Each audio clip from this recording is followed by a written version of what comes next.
It's time for the stream to start. Ow, bitch!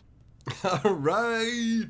What's up? Was the microphone working? Microphone check. Okay, microphone's working. We're good. We're good. Let's go. Swivel that a little bit. That's good. I got my little button thing so I can start the intro and everything, but I gotta remember to do that and then check everything else. Oh, also, I guess I should get this on the screen too, right? Because we're gonna be talking about Legends cards. Okay, perfect. So, give me a second here. I am going to share the live stream link in the Discord because we're streaming over here a lot, and people are missing it for sure. You know, they're gonna. This is like the second stream today here, and there's gonna be another one later today. Yeah, okay, this is the right place. All the things are starting to blend together. I'm losing my mind. All right.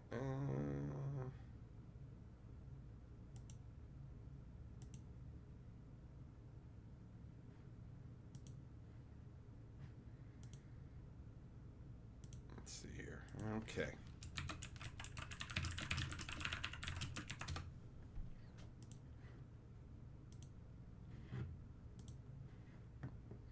All right. So that looks like everything is good. Looks like the stream is running properly. Excellent. Always got to check all these things before you start, because if you don't have all your ducks in a row, then it ain't going to be a good time. All right. So who do we got in here? Who is here at this moment right now? Linky, James P, Avitesh, Shipman, Andy, Guanji, Pittman, Gulf Coast, and Drow Mystic. Oh, James P, first super chat for the perp chair. Thanks, buddy. Thanks, bro. I'm going to toss you up on the board. I'm going to toss you up on the board. Hey, what up, noob? How you do? All right, let's move that. Seem to always forget that that's there. All right, James P, Lord of the Board.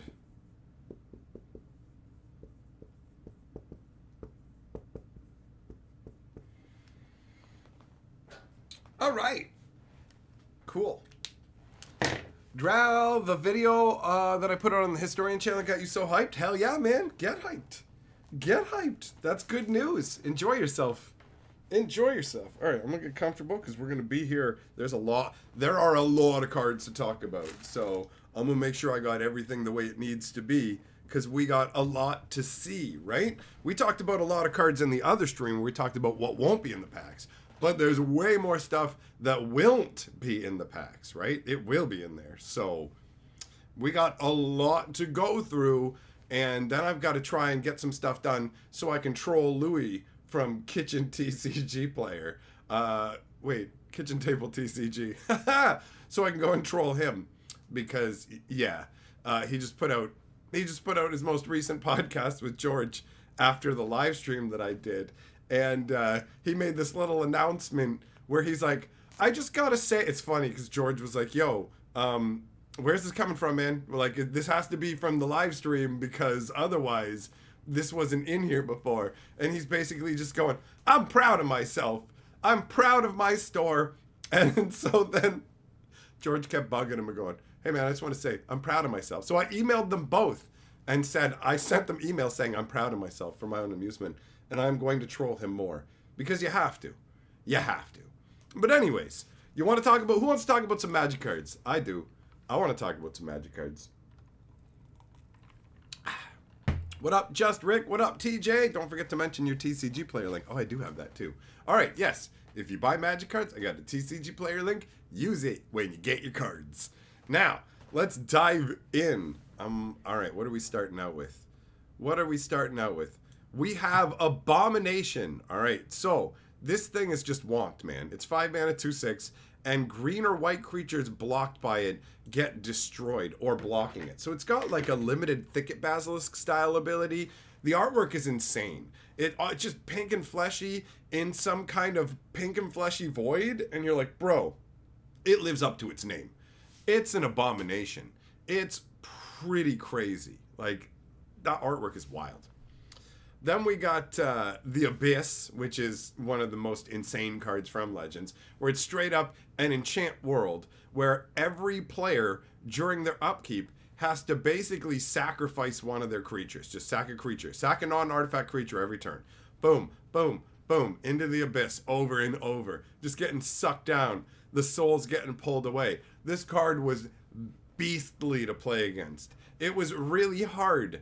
Actually, the one time I had a lot of success against the Abyss was when I was playing a Fallen Empire's Thallid deck that nobody saw coming, using Fungal Blooms and, what was it? I had Fungal Blooms and Spore Flowers, so I could pump the Spore Flowers up with multiple counters, and you could fog every turn. And that actually screwed up a lot of combat-based decks, so they had a hard time getting at me.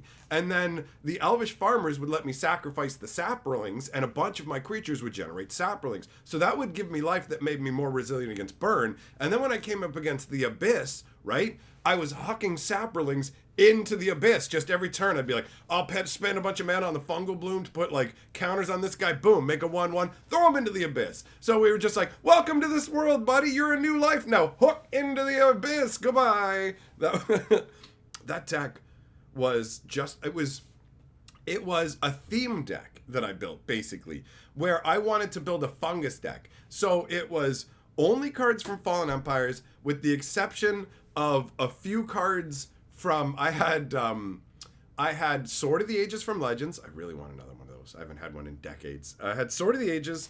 I had, what else was it? Sword of the Ages and 2 Moss Monsters. The little 3/6 for 5. Yeah, dude. And I just played it as a theme deck in the tournament.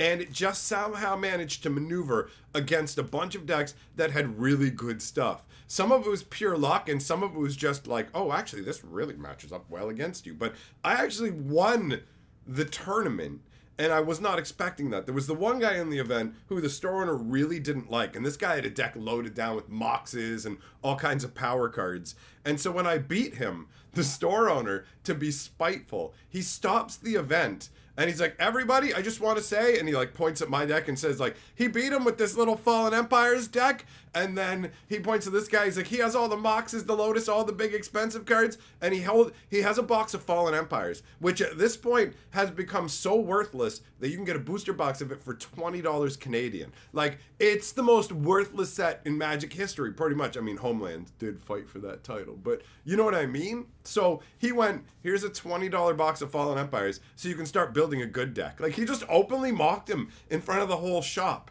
It was awesome. It felt so good, because that guy was totally a dick and deserved that mockery. So that is a pleasant memory from my past, and specifically sticks in my brain in terms of like surviving against the Abyss, because there were certain things where I felt comfortable, but the Abyss is terrifying.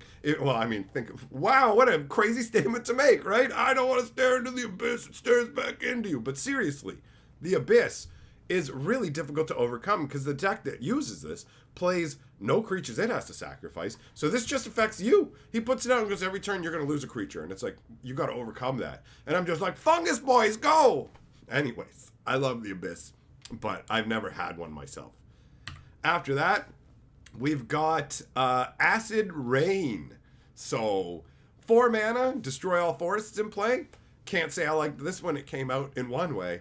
I didn't like thinking about playing against it with my green deck, but I did like thinking about playing it with Magical Hack, bro. 1 blue instant, bagow! Check it out. Forests? Nah, son, it says plains. Eat a dick. I just acid rained all your plains away with a Magical Hack writer who was like, changed that on you, because early Magic was wonky as hell.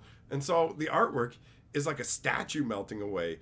I don't know what that has to do with like forests at all in any slight way. Like, I want you to think about what I said yesterday in yesterday's live stream, where I talked about the first card that they banned outright. And I said, like, couldn't you use other art? Do you have to have art that makes sense? And clearly you don't have to have art that really makes that much sense. It's like acid rain. Okay, it's destroying a statue somewhere. All right, you know? Then we got Active Volcano. 1 red to destroy target blue permanent or return an island to its owner's hand at instant speed. Like, how insane is this, where it's just like, bro, yeah, I can bounce one of your lands or destroy one of your permanents for 1 mana at instant speed. The hosers back in the day were so hardcore, man. So hardcore. I mean, the artwork is just, all right. You know, it's a volcano, who cares? Add an Oakenshield. Yeah, nice. Carly helped me compile a lot of these images because there was so many. It took a long time to get them all together, so I didn't see them all as I was putting them in the file. So add an Oakenshield. Is he the raised dead dude? Hold on, let me just make this easier to see. All right. Add an Oakenshield is a red, a green, and a black for a 1/2 legend who, for the same cost as his... What? Yeah, for the same cost as his casting cost, and tap him, select a creature from your graveyard, put it into your hand. So yeah, he raised deads, dude. That's awesome. Yeah, that's cool, man. At his passing, the bodies of the world's great warriors shall rise from the graves and follow him to battle. Yeah! Dude, that's epic. Like, that is genuinely epic. The legends from Legends really did transform the way that Magic feels. Like, it's really hard to explain it to somebody who wasn't there. But when Legends came out, there were only 2 expansions for Magic. There was the first, like, printing of the game, Alpha, Beta, Unlimited, were all identical. So you've got that, and then that base set gets changed into Revised, right? Where they go, okay, we're keeping most of the cards, but we're taking some out. Some of the biggest, juiciest cards got taken out, right? The Power 9 and stuff like that, where that's where they got ganked out and ended off, right? So Alpha, Beta, Unlimited may as well just be the same thing from the viewpoint of adding variety to the game. It's not. It's literally the same set of cards. So each reprint doesn't count. Likewise, Revised is predominantly made up of the same things that Alpha, Beta, Unlimited are. So there are some cards from Arabian Nights and Antiquities that made their way in to spice it up. But really, it's just like a lot of the same cards overlapping.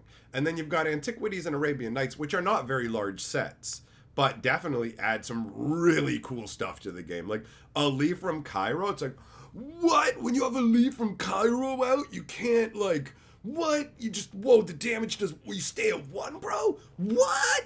What? That's impossible. How is that possible? How's this guy with a little, hey, check it out, I got some jewelry. You know what I mean? Like, how does that work? But either way, really cool stuff. And then Legends came along and it was like, ba-bam! Welcome to Gold Legendary Town, bro. We got multicolored creatures with crazy multicolored abilities and stuff. We're going buck wild. Like, there were no multicolored cards at all in the game. And there wasn't that much variety overall. And then skadadow, bam! You've got crazy stuff like Add an Oakenshield. He comes riding in like, I'm all 3, bro. Check it out. I'm a green creature. I'm a red creature, so I can be blue elemental blast. I'm a black creature, so I can't be terrored, but I can block creatures that have fear on them. You know what I mean? Like, there's all kinds of different layers to it. I just, like, these times where, I mean, magical, legit. It was, like, the best time in the game. Just a journey of discovery. You couldn't go online and find some guy like me just going, hey, I'm talking about cards. You had to go, what cards are out there? I don't know, son. Can you get them in packs? Can you find people who have them in their binders? Can you find people who have them in their decks? You're going to learn about cards when they hit the table. You're going to meet your friends after school, and somebody's just going to go, Add an Oakenshield. And you're like, what's that? And you read it, and you're like, dude, that's not fair. No, that's not even cool. Dude, you can just bring back your creatures forever? No, this is stupid. Every time I kill your Royal Assassin now, you're just going to be able to bring it back from the graveyard and play it again? I don't even want to play against this broken nonsense. I don't want to play against this until you find your legends. And then you'll go, let's do it. You know what I mean? It was so cool. It was so good. It was mystical and special, dude. There was only one LGS in my town. You had to know where it was. It was in a back alley with like an unmarked door. Like, they legit, when they went to have their utilities hooked up, they didn't even have an address. So then when they contacted the utility company, it's like, you need an address. And they contacted the city. The city's like, we don't have an address for that. So they just, like, looked around and, like, made up their own address. They just wrote an address and just used it. Like, there was, like, this crazy little back alley mystical place. The basement was like a dungeon with carved castle walls. It was incredible. And you go in there and there's just these display cases full of all these magical rectangles and booster packs of, like, look at Legends. You can only get 3 packs of Legends. I got 3 packs of Legends with my saved up allowance. At that point, I only had revised cards. That's it. Just cards from revised. And I saved up, got 3 packs of Legends with the money I came in with that day. And I'm glad I did, because they never had Legends again. I opened 3 packs of Legends when I was a child, right? When I was like 15. And I opened 1 other pack of Legends 2 months ago on this channel. That's it. That's the entirety of this set. So it was a very cool journey of discovery, and this set is my favorite, will always be my favorite. I wish I could collect a set of Legends, but it's financially prohibitive. But I can definitely just dive deeply into nostalgia. And Andrew G, you can dive deeply into my sack, you magoo. All right? I don't need your nonsense. I don't need your nonsense, you gobbledygooker. All right? I'm moving on, bitch. All right. We got Eiling Leprechaun. Cool ability, terrible execution. I'm like, yo, this guy turns people green. This is dope, right? Like, check it out. Block him, or you're blocked by him, you turn green. And it's like, and what does that mean? I haven't figured that part out yet, bro. Maybe I got a circle green. Maybe I put out a circle green. And then I attack you with this 1/1, and you block with like your 8/8. Now it's green forever. And then when you attack me, I use my circle green. I stop that 8/8. And then he's all like, what if I don't block? Although they never said that. They never said that. You know, most of the time they would block. We were dumb when we started. I'm not taking damage. Bro, you want me to go from 20 to 19? That's closer to losing. And it's like, bro, that's not how Magic works. Life's a resource, man. You need to care about that last life point, because you're just as alive at 1 as you are at 20. D&D rules, son. You can have like, hey, he stabbed me in the kidney and it's jammed a spear in my butt. But didn't take all my hit points, so elite through the dungeon I go. Got holes in me, but I don't even know. You know what I mean? That kind of vibe. So, but we would block each other. I'd be like, that would be my maneuverings. I love it. I love it. It's so good. I mean, it's so good from like a dumb, I was dumb, it was dumb perspective. Not like, this is so good as a card. This is terrible. This is terrible. But I loved it, and I tried so hard to make it work. I tried so hard and did not get very far. And in the end, it definitely didn't matter. Moving on. We got Akron Legionnaire. I remember seeing this guy being like, oh my god, he's fucking 8/4 like the force of nature, but you don't gotta pay him. You don't have to pay him 4 green every turn so he doesn't like beat you down. And then you just go, oh wait, he says none of your non-artifact creatures can attack except him. And it's just like, what? None of my other dudes can swing in? That's kind of lame. But he's so beefy. And look at the artwork. He's just standing there in the past with his crazy armor and his sword. Like, you're going to get some, boy. I hate everybody. I hate everybody but artifacts, man. If you're not like a juggernaut or a clay golem or something, get fucked. You go in the back, get in the canyon behind me and watch. You can watch from the window like that Lord song, because you're not going to be part of this. I tried to make this guy work. It never did. Alabar's Carpet. Oh, I love this card so much. So much. I had one once upon a time. God, I want this for my cube. 5 mana artifact. 5 and tap. Prevent all damage done to you by attacking non-flying creatures. You literally just go up, up, and away, and you just get on your carpet. It's like, what's up, bro? Nice fire elemental you got there. Nice rock hydra. Here's the thing, man. I was down at the bazaar, and I bought a carpet, and I'm gonna fly away. I'm gonna pour magic juice into my carpet, and you just fly off, right? And then, like, she's got a bottle with like a little genie spirit or something in it, and he's almost getting blown away by the intensity of you flying away while she's got a big smile on her face, and there's like a little fairy dragon in the background. How could you not love this card? It's so whimsical and fun. The flavor text says, Alabara simply laughed and lifted one finger, and the carpet carried her high out of our reach. I love it. I love it. How can you not? It's so good.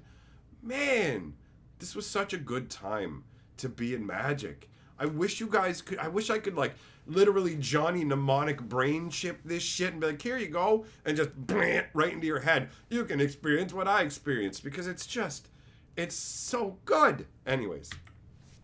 Alcor's Tomb. Ugh. Ugh. Oh, it hurts. 4 mana artifact, 2 and tap. Change the color of target permanent you control to a color of your choice. That's it. Just like 6 mana to get its first use. And it's like, I can make one of my cards a different color. This is awful. This is awful. All right.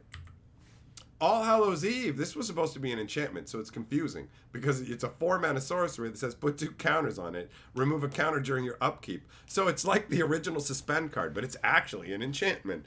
And then when the last counter is removed from it, all creatures from all graveyards come into play. Mass Resurrection. This card's awesome. I used to have one back in the day. This is on the hit list. Hell, you know what? One day I would. Yeah, I want a full set of Legends. It'll never happen, but I want it because this is awesome. These are so good. So much fun. Anyways, next. Amru Kithkin. Played tons of games with this little kind of useless janker. 2 white for a 1/1 with that old white mana symbol too. Creatures power greater than 2 can't be assigned to blocker. And, oh yeah, I love how they explain after that. You can crank the power afterwards. You got that Quentin Hoover artwork, so it's looking all right. It's looking all right. James P., you got to open 7 packs? Wow, man, you up more than double than me, bro. Then we got Angelic Voices. So this was a Crusade variant. 4 mana. As long as you have white and artifact creatures, all your guys get +1/+1. This was a solid card. People wanted this. I had 1 at one point, I think. But, yeah, pretty cool. Then you got Angus Mackenzie. I had this guy. He was a green, a blue, and a white. Is he the fog one? Green, blue, white, tap. Creatures attack and block as normal with none dealing combat damage. Yeah, so he fogs. He's got a fog effect. He's awesome. I love it. I love the artwork. He feels like a crazy old school wizard. He feels legendary. Look at him. Look at him with that curled staff and the ram's horn like wizard. Had the purple cape and everything, man. He looks dope as hell. He looks so good. I love it. This is great. Anti-magic aura. You put it on a creature and all enchantments on that creature are destroyed and they can't be targeted by instant sorceries or enchantments. It's a weird kind of shroud. And look at that guy's face. Arcady Sabbath, one of the 5 Elder Dragons. They all have huge casting costs. 2 blue, green, and 2 white for, 2 as well. So it's 8 in total. For a 7/7 flyer. And this one has pumpable toughness. Every white you spend gives it +1 toughness till end of turn. And your untapped creatures have +0/+2 like a castle enchantment. And attacking creatures don't get the bonus, just like the castle. So he literally works like a castle. And you pay 1 mana of each of his colors each upkeep, or you basically sacrifice him. So there are 5 of these. And I actually cracked one of these back in the day in one of my 3 packs. And it was amazing. Because when the Legends first came out, these Elder Dragons were all more sought after than things like Black Lotus. People would trade you a Black Lotus Plus for one of these. But when I started and everyone went nuts, I do what noobs do. This card's amazing. I gotta play with it. We'll talk about it when I get to that one. All right, Arena Ancients. 3 casting cost artifact. All legends become tapped when it comes into play. Legends don't untap as normal. Wizards used to make cards that would hose everything from a set pretty much. Arena of the Ancients is in a similar vein, but it only hoses legendary cards. So it's pretty crazy. It's like tap all legendary cards. They don't untap anymore. It's like, oh, okay. And you've just got an Ancient Arena. It's funky. Then we got Avoid Fate. This one is a dude literally leaping out of the way of the fate. Like, dee-dee-dee-dee. I love it. You counter an instant or enchantment that targets a permanent you control. It feels unlike green in some ways, but man, I thought this was a really funky card. It barely ever mattered though.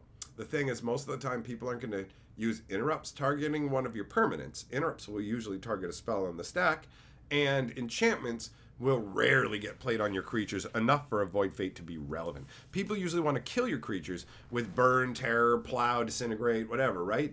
Rather than I'm going to enchant your creature. So this card never really lived up, which is too bad because I thought the art was a lot of fun. Axelrod Gunnarsson is a 7 casting cost 5/5 black-red dude with trample. And each time a creature goes into the graveyard during a turn, which he damaged it, you gain a life, and he does 1 damage to target player. So when he smokes a creature, you gain a bonus. I get a life, you lose a life. The artwork's crazy. He's just gigantic. Look at the size of the trees. He's this massive trampling giant who I don't even know what that is. Is that someone's crushed up bones? Is that what's going on? Like when a creature dies, he crushes it up and here's the bone dust. Choke on it. Like that's nuts, man. That's nuts. Aisha Tanaka, 4 mana, very specific casting cost for a 2/2 with banding. Tap it, artifact effects that have an activation cost is countered. You target an artifact to counter its activation cost unless its controller spends 1, but that 1 has to be white, which is pretty crazy. You think about it, it's like, if you're not playing white, she can just counter your artifact activations. You have to have access to white mana. This is a really specific and funky ability, and the artwork's hilarious. She's just right up in the front, like, check it out. Check it out. I bet you wanted to use that armor. You can't, bro. And I got banding, so it's going to be hard to get rid of me. I like Aisha Tanaka. Azure Drake is next. 4 mana, 2/4 flying vanilla. Not much to say. Artwork looks like a drake. That's cool. Backfire is an enchantment that you put on a creature, and for every point of damage that you take from it, that creature's controller takes that much damage. So you slap it on one of your opponent's creatures, they hit you for 5, they take 5. It's alright. Shows them, I mean, literally it's going on. The magic blast. Hey, take this, buddy.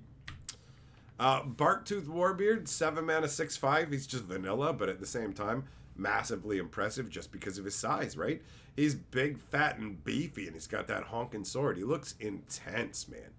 Bam. Then you got Bartle Runex. He is a 6 mana, 6/5. Can't be the target of enchant creature spells, and has vigilance. Thundering down from Hammerheim. No foe could slow Bartle's charge. There you go, man. He's coming down from Hammerheim. Beasts of Bogarden. 5 mana, 3/3 pro red. And it has +1/+1 if an opponent controls any white card. So similar to the Ivory Guardians that we saw, but against white instead of against red. Black Mana Battery. It's funny, we talked a bunch about the mana batteries yesterday. This is a pretty crazy one. Lets you store up mana over time and then blast it all out if you choose. And you can just use it like a mana rock without storing mana in it too. So these are okay, but they seemed way better at first when they like, whoa, and then it turned out to be like, Blazing Effigy. This one's weird. It's a 0/3 that costs 2, and when it goes into the graveyard from play, it does 3 damage to target creature. But if you damage another effigy with this, and then that one goes to the graveyard, it deals that amount of damage received, but in addition to its normal 3. So basically, if an effigy sets another effigy on fire, then you can go like, okay, I could do 3 damage to any creature. Or if I do it to an effigy, now they both take their 3 damage and combine it into 6 damage, and you can fling it at a bigger target. So the idea is if you have multiple of them, you can run them together, gunk, gunk, and they just go, ah! But ultimately, like, this never really did anything. It never played out. It was never as exciting as it seemed like it would be. Boomerang? Oh, man, I remember this. Oh, dude. Like, I thought Unsummon was crazy, and then Boomerang came along, and I was like, any permanent? Wow, you can just bounce anything? That's so good! Like, oh, and the artwork showing the dude literally getting pulled back. Bzzz, you're getting out of here. I just loved it. I loved it so much when it first came out, man. So good. Boomerang's great. Boris Devil Boon. Oh, talk about another guy I want from my cube. 5 mana, 2/2, and he's got that ability 4 in tap, and he makes minor demons. He makes he makes contracts with demons, man. He summons them up, and he looks all crazy. Look at his messed up face like he's a Phantom of the Opera, and he's got that crazy staff, too. That looks like a black mana symbol almost. It's great. That's so good. Then you got Bronze Horse. I remember this being trash. 7 mana, 4/4 trample. What does it do? Damage done to it by spells which target it are reduced to 0 as long as you control another creature. Oh, okay. It can't be burned. Who cares? Yeah, I still feel that way. The artwork's nutty, though. That was why it was so disappointing. I'm like, this thing, like, basically breathes lava. Why does it suck so bad? You got the Brute. Put this on your guy. Give him Regenerate for 3, +1/+0 for 2 mana. That's all right. Getting all ripped. Not missing neck day. It's gains a clock, bro. Carrion Ants. I use these a lot in Chandelar. 4 mana, 0/1. They pump with colorless, so pretty solid. Works like Frozen Shade. Bunch of ants in the artwork. Then you got Cat Warriors. I loved these when these came out. I'm like, oh, look at how cool they look, man. They're so exotic. These crazy Cat Warrior dudes. And they got Forest Walk in case somebody's playing Forests. I thought they were so cool. Like, so cool. 3 mana for a 2/2, though. Not so hot, but, like, awesome. Look at that artwork and the idea of them creeping through the forest. Before that, you had the Shannon Dryad. And you're like, okay, she's cool. You know, tiny little cute dryad sliding through the trees. I feel you. But now all of a sudden you got these cat warriors prowling out of the time of legends. And it's like, whoa, that's cool, man. Then you got chain lightning. That went well with lightning bolt. People getting chain lightning wars where you're just bouncing them back against each other. Done that many a times. Chains of Mephistopheles is just such a wonky card. Every time a player draws a card, that player must first discard a card from his or her hand. If there are no cards in that player's hand, take the top card from their library, place it in the graveyard instead of drawing. This enchantment does not apply to the first card drawn by a player during the draw phase. So basically it's saying, after your initial draw, every draw after that, you have to discard a card from your hand before you can draw that card. If you don't have the ability to discard that card, then instead of drawing a card, you mill a card from the top of the deck. So that's the deal. It is a very wonky, but also powerful card. And the artwork is literally like, what's up? I'm Mephistopheles, and I got some chains. You like chains? What up, Everyday? What up, Towns? Hey, there's Chromium. Chromium, another one of the Elder Dragons, but not the one that I got. So this one is the black, blue, white one, and this is the worst one, because it has flying and Rampage too. And Rampage is the worst. A 7/7 flyer being blocked by 2 creatures is so incredibly unlikely in the old days of Magic that it's pretty much pointless. The only scenario I can even think of is like, what, does somebody have 2 Mahamodis or a couple Sarah Angels out? Like, it's just so unlikely. This Rampage never paid off. It's too bad because Chromium looked insane, right? Look at that dragon. Like, it's like, it looks like you're made of living Quicksilver, bro. Like, that is so awesome. But whatever, man. Ultimately, people still went gaga for a big 7/7 flyer that didn't have sack effects like Lord of the Pit. But, you know, what are you going to do? Then you got Clergy of the Holy Nimbus, 1 mana, 1/1, that'll auto-regenerate unless somebody pays a mana or your opponent pays a mana. These guys were cool. Your opponent will have to decide, like, hey, am I going to leave my mana open in case I want to kill this little donk, or am I just going to leave him as a regenerator? Like, he makes for a great blocker. It's a pretty solid little ability going like, hey, they just regenerate automatically, right? Does that actually, you know what? I'm curious about that. Does it still work that way? Like, does it just constantly regenerate when it would be destroyed unless somebody pays 1? Because if it does, you could just do stupid combos with it, like super easy if your opponent's tapped out. Mana short him. If Clergy of the Holy Nimbus would be destroyed, regenerated. It just says that. It just does it over and over. The new wording is if Clergy of the Holy Nimbus will be destroyed, regenerated. 1. Clergy of the Holy Nimbus can't be regenerated this turn. Only your opponents may activate this ability. What? Dude. Yes. I want that. I want that in my cube. This guy's just a common from Legends too. So he's probably still only like 30 cents or something. That's great. That is really cool. Neat. All right. Then we got, hey, Concordant Crossroads. They just reprinted this card, man. I think this is a really cool card. A green enchantment gives everybody haste. It's an enchant world, so you can use it to smash away the like abyss if somebody has it out, which it was great for that. And just making your guys hasty when your big green crowworms come out. And it's like, what's up, boy? I ain't waiting for dinner. We're eating now. Such good memories. Such good memories. Every day says impressive streaming schedule lately. Just like Wizards of the Coast, so much product I can't keep up. I aim to cram it so far down your throat you choke, bro.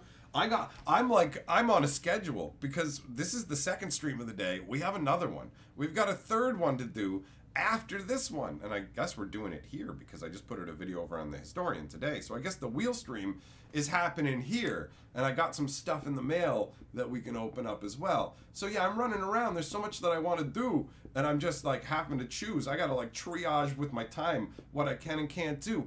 Which reminds me, I completely forgot. I just signed the documentation to get a media kit to go to a convention. Guess who's been invited to a convention and has signed the stuff and should be listed on a website soon? I forgot all about it. Every day you lower the board, bro. I'm going to a convention as long as everything works out. I still gotta hammer out 100% of the details and everything. But yeah, I gotta get my passport. I got a passport holder. I've got this. I'm ready in this regard. I got my purple passport holder ready to hold my passport, man. But we're working on renewing our passports and doing all that good stuff. Hey, open mics here. What's up, bro? What's up? All right. Let us continue on. Grim. Yeah, you looked it up. It's under $1. Nice. Nimbus is under $1. That's cool. Cosmic Horror. Look at that, man. Look at that thing. It's so intense. 6 mana, 7/7 first strike. Pay 6 mana during your upkeep, or it does 7 damage to you and is destroyed. Totally the old school, like, yo, things cost heavy upkeeps for big creatures. That's the way Magic works. Nowadays, you wouldn't pay 6 mana for a 7/7 with first strike without the upkeep cost. If they were just like, we'll give you a Cosmic Horror at, like, common, and you'd just be like, yeah, I'll play it at common in a draft. Like, it's trash. By today's standards, it's trash, man. Trash. But cool, though, right? The flavor. Epic. I got a place in my heart for this stuff. Crevasse. Oh, what's up, girl? Come on back. Let me show you my collection. Let me show you my crevasse. Then you can show me yours. 3 mana. Creatures with Mountain Walk may be blocked as if they did not have this ability. No more mountain walking for you. These cards are alright. The Landwalk shut-off cards, they're okay. Nothing super special. Crimson Kobolds. I love Kobolds so much. The 0 Kazan-Gaz Kobolds that count as red cards. These things are cool, man. I opened some of those in that pack of Legends I got to open. Very neat. Crimson Manticore. Look at him. Look at his gigantic weird head and his stupid pudgy little body. He's got a big fat goofy head. He looks all serious like what one Lannister from Game of Thrones, that actor. Look at that face. He looks like that guy, but on a fat little bull body. It's 4 mana for a 2/2 flyer. Pay a red. He does 1 damage to a blocker or attacker. Red didn't have that many flyers. It had some alright ones, though. So this was kind of, sure ain't no Shivan Dragon, bro. Or Dragon Whelp. Then we got Crookshank Kobold, because there was multiple variations of Kobolds, so you could actually build a full-on Kobold deck. And then we got Cyclopean Mummy. I remember there were so few good options when we first started playing that this guy was totally viable. At a black and 1 for a 2/1, with the only downside being he's removed from the game when he hits the graveyard, most of the time you wouldn't be bringing him back. It didn't really feel like a downside. So just to get another body in the deck, totally random. It's so crazy to think back to the game only having 3 sets. You know? Alright, we got a Davenant Archer. Look at how unimpressed she looks, man. How much time did she spend winding crap around her neck? 3 mana, 1/2, tap her to do damage to target attacking or blocking creature. Never been impressed by this card, never cared. Dak and Blackblade, yes! Slap my hands like a circus seal.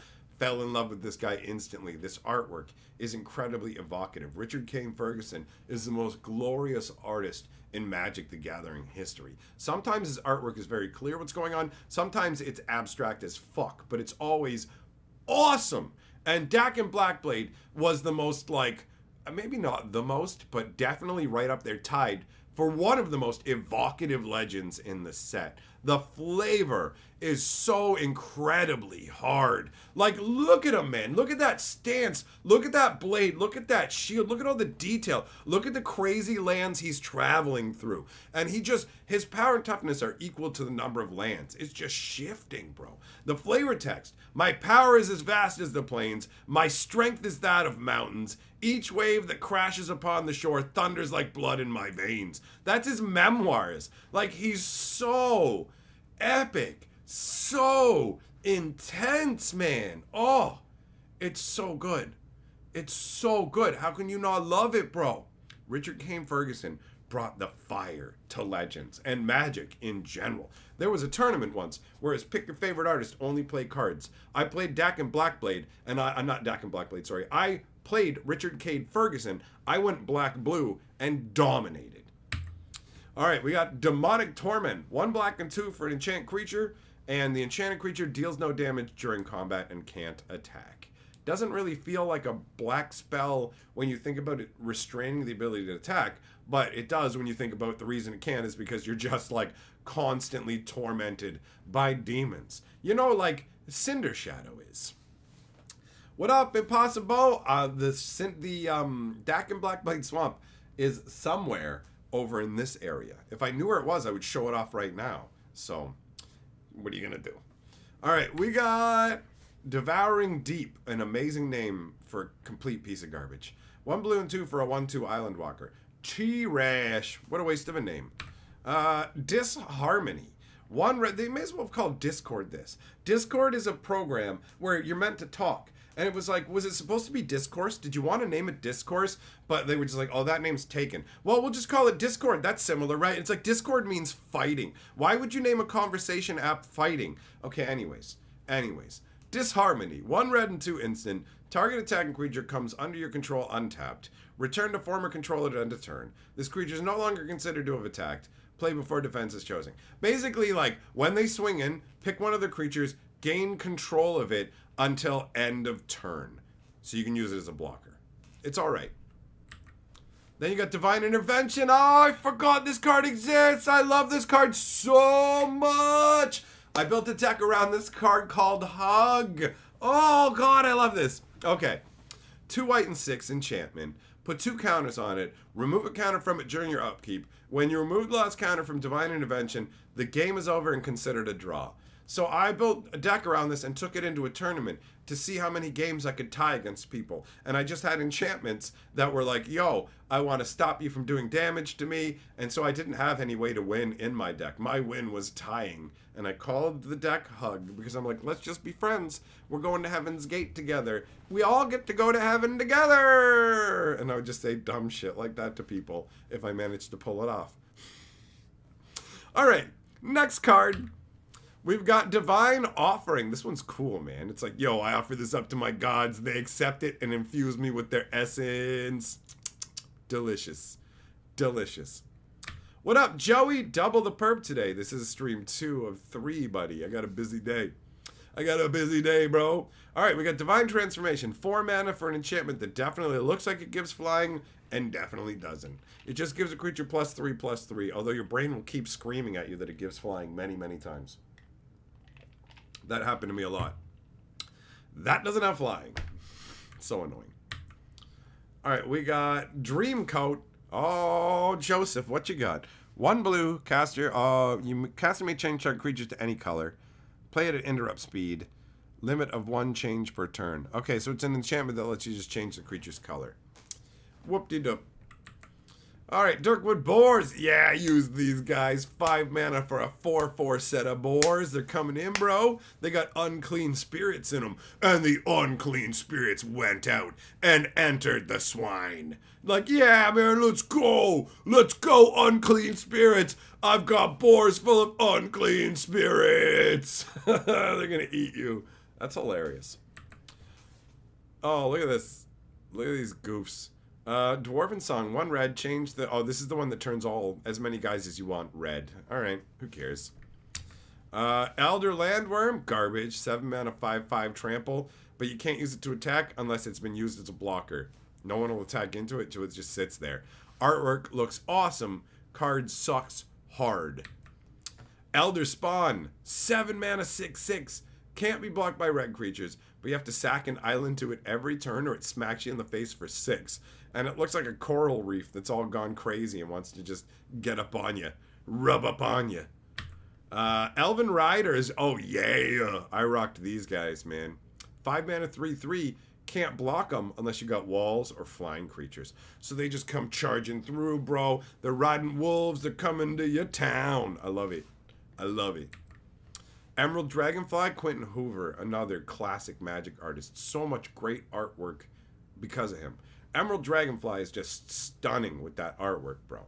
I mean, the card's not that hot. 1/1 flyer for 2, pay 2 mana, give it first strike. But green flyer's real hard to come by, so you take what you get, son. Then you got Enchanted Being. What's up? 3 mana, 2/2. Any damage dealt to it, combat damage-wise, by creatures that are enchanted is reduced to 0. So she can't be hurt by enchanted creatures. That's fun, but ultimately pretty much irrelevant. Energy tap. Never really saw anybody using this. 1 blue. Target untapped creature you control becomes tapped. Add an amount of colorless mana equal to target creature's casting cost to your mana pool. I used this. I tried it. It never really got me anywhere. It just felt like it was a waste. It was disappointing. Equinox, 1 white. It's a land enchantment, so you put it on one of your lands, and then you can tap the land that it's enchanted with to counter a spell that destroys 1 or more of your lands. This was an amazing answer. This was an amazing answer to, what's it called? Like everything. Stone Rain, Sinkhole. You could just, like, you couldn't use it on Strip Mine, but you could use it on spells. David, no, I actually have a different place now on Facebook. It's been moved, that's all.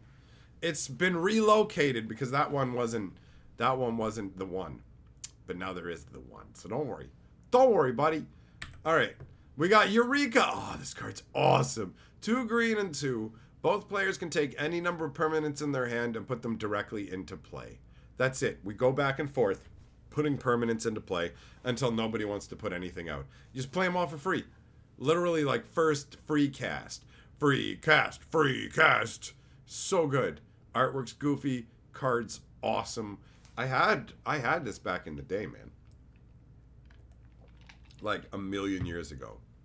When dinosaurs roamed the earth. Alright, then we got Evil Eye of Orms by Gore. 5 mana, 3/6. Evil Eye, none of your creatures can attack except for Evil Eyes, and it can be blocked by only walls. So it's kind of like the Akron Legionnaire in some ways, right? And it's just an eyeball. It's just an eyeball. Bovagan, do you want to put a link to the Wizards article of what cards are in and out? Yeah, sure, man. Go ahead. Fallen Angel. This is intense flavor right here, man. 5 mana for a 3/3. So the angels we've seen before this were Sarah Angels, and they were 4/4. So all of a sudden, the Fallen Angel's a 3/3, right? So she's lost her wings. She's lost the +1/+1 because she's lost the power of the wings and her angelic grace, right? But you can sacrifice creatures, and she can gain power from that. She still has her flying, though. She doesn't have wings, but she can fly now through demonic flight, and she feeds on the life essence of beings. And if you feed her just one being, then temporarily she's automatically stronger than she was and can get even more powerful. It's pretty crazy flavor. Pretty nutty. Alright, then you got Falling Star. This is like Chaos Orb. So it's a card that you take, you hold it above the table, right? You have to hold it at least a foot above the table, and you have to flip it like that, so that the card rotates 1 full rotation before it hits the table. And whatever creatures that it lands on, whatever creatures the card's actually touching, those creatures take 3 damage. It's a pretty crazy idea. They don't really do these manual dexterity cards anymore. I think the only one they've done really in recent times was that one Unmantis. Then you got Faint, 1 red instant. All creatures blocking target attacking creature become tapped. Target attacking creature and all creatures blocking it deal no combat damage during turn. A weird, like, small fog effect. It's a strange combat trick. Field of Dreams. I love this artwork. 1 blue enchant world. Everybody's top card of their decks are always face up. So you can just see what's going on with everybody's stuff. That's cool. We got Fire Sprites. These are cool. 2 mana, 1/1 flyer. 1 green and tap. Add 1 red to the mana pool. Ability is played as an interrupt. So this is cool because it allows you to filter your green mana into red. I really dig that. That's cool. You know, I thought this was funky when it came out. It's like, what a neat idea. And then you got Firestorm Phoenix. Keeps coming back. 6 mana, 3/2 flyer. If it goes into the graveyard from play, you return it to its owner's hand, and then they can't cast it again that turn. My one buddy had this and kept playing it. It was really annoying. It was really annoying.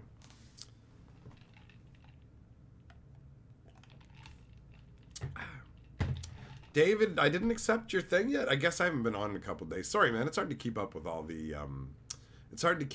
the stuff. So if you can't get a hold of me that way, email, Discord, there's Twitter, there's Instagram. I don't know which one I'm most likely to run into, and I feel bad sometimes that people can't get a hold of me, but like, there's only so many minutes in the day, and I feel like I'm running around trying to do a million things. So, you know, it's all good. It'll happen at some point. Okay. Force Spike, 1 blue instant, or interrupt, I guess. Counter target spell unless they pay 1 more mana. This was a sweet little trick, just tucked away. All right, we got Forethought Amulet. 5 mana artifact. Pay 3 during your upkeep or it's destroyed. If you'd receive more than 2 damage from a sorcery instant, that's damage is reduced to 2. I love this, man. Playing Lightning Bolt? Okay, I take 2. How big a fireball with a mana flare? Okay, I take 2. Disintegrate? Okay, I take 2. Inferno? Okay, I take 2. It's so good. It's so good. All your burn spells can just eat my sack, bro. And it's just this inscrutable little weird amulet I put on. And the fires just get doused. I'm like, all right, that hurt a bit. But, you know, with my Fountains of Youth and other stuff, I'll be fine. Oh, I love it. I love it. I have one of these in my cube. It is one of my most treasured cube cards. I desperately want some more Legends cards for my cube. All right, Fortified Area. 3 mana enchantment that gives your walls +1 power and banding. Whamp. Gabriel Angelfire. 7 mana 4/4. Awesome. I remember playing with this guy and being like, it's so cool, you can change what he does. During your upkeep, you choose which ability you want him to have. Flying, First Strike, Trample, or Rampage 3. Rampage 3, it's such a big Rampage number. Never worked. Rampage never worked. No matter what I tried it with, it never worked. It never mattered. It never mattered. But the other abilities, Flying, First Strike, Trample, that all felt good. That felt good. You got Gaseous Form. Look at that big jugged spirit lady. What up, Beckon? Come here, Mr. Goblin Man. So this just stops you from dealing and taking damage. Makes you incorporeal. And forget it. That word's not coming to me. More ethereal, I suppose. There you go. Incorporeal. Holy crap, man. You ever have a word you know how to say, and like when I'm done here, I'll say it no problem. But now incorporeal, and now even if I say it right, I'm not going to, incorporeal. There we go. I'm not going to feel like I'm saying it right, even when I'm saying it right at this point, right? Okay. We got Gauntlets of Chaos. 5 mana artifact, 5 and sack it. So 10 mana total to make it happen. You get to swap an artifact, land, or creature with your opponent. So basically, I'm going to give you one of my lands for one of your lands, or one of my creatures for one of your creatures. Like, it's cool, man. And the artwork is very weird. I'm like, it's gauntlets pulling a sheet over a bed of thorns or something. I've never understood what in the hell was going on with this card. Like, at all. At all. Ghosts of the Damned. These are cool. It's a 3 mana 0/2, and you tap it, and it gives target creature -1/-0 until end of turn, right? So that's pretty funky, honestly. It's like they influence you with their I am the damned, and our voices will like weaken you. I like it. Giant Slug, 2 mana 1/1, 5 mana. You can 5 mana to not even in the same turn. You have to wait until your next upkeep. During controller's next upkeep, it gains Landwalk ability of your choice. Like, that's so terrible. The card's awesome with the artwork, and it makes it look so huge. It's just it's a giant slug, and it's just a 1/1, man. Like, this card is wasted potential, but very flavorful. Giant Strength, 2 red enchantment. The enchanted creature gets +2/+2. Fat pot belly, pulling a million carts. Intense, ready to listen to some heavy metal. Lost all his hair, except on the sides. Got that skullet. Giant Turtle coming at you. 3 mana 2/4. Can't attack. If it attacked the turn before, it's kind of jankalicious. Jank. But I do like people running from it. Like, run in terror! And it's like, how slowly is that thing coming at you, bro? Then there's the Glyph of Delusion. 1 blue instant, put X counters on target creature that target wall blocked during this turn.